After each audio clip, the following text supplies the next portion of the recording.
my name's Stacey and I like bikes. So much so that I've worked in the cycle industry and I now work for the Christchurch City Council as a cycle skills instructor. Checking the main components of your bike is a great way to make sure it's safe, easy to ride and lasts longer. By making our bike into a capital M, we ensure that we cover all the main components and don't forget to check anything. Starting at the front, we move up to the headset, down to the cranks, up to the seat and back down, making a capital M. If we start at the front, where our wheel is attached, you can either have a quick release lever or a nut.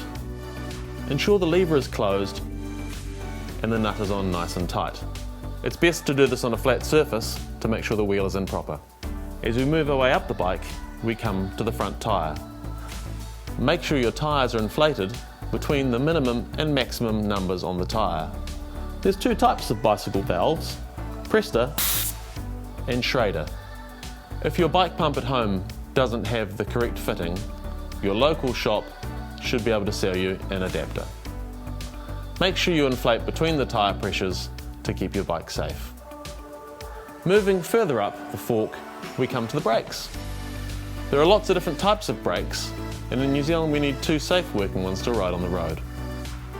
You can have V brakes, cantilever brakes, disc brakes or rim. The pads need to be lined up with the rims and contacting evenly on both sides when the lever is pushed.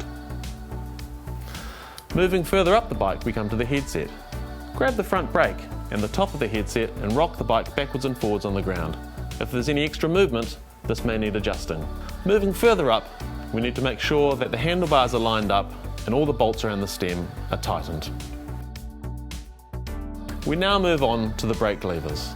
Brake levers should move freely and not contact the grip when pressed.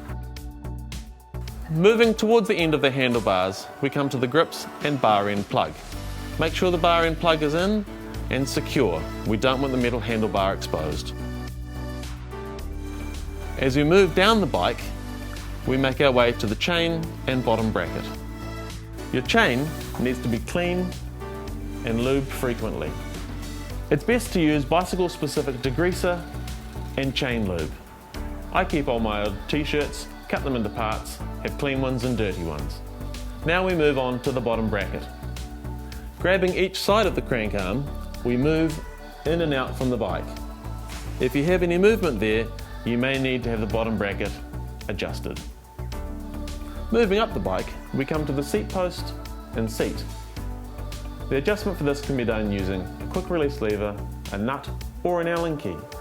Ensure that it is snugged in and the seat post is at the correct height and the seat is level to the ground.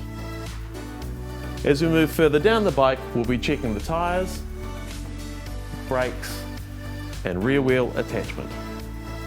Everything's good, let's go riding. So that's an easy way for you to check the main components of your bike at home.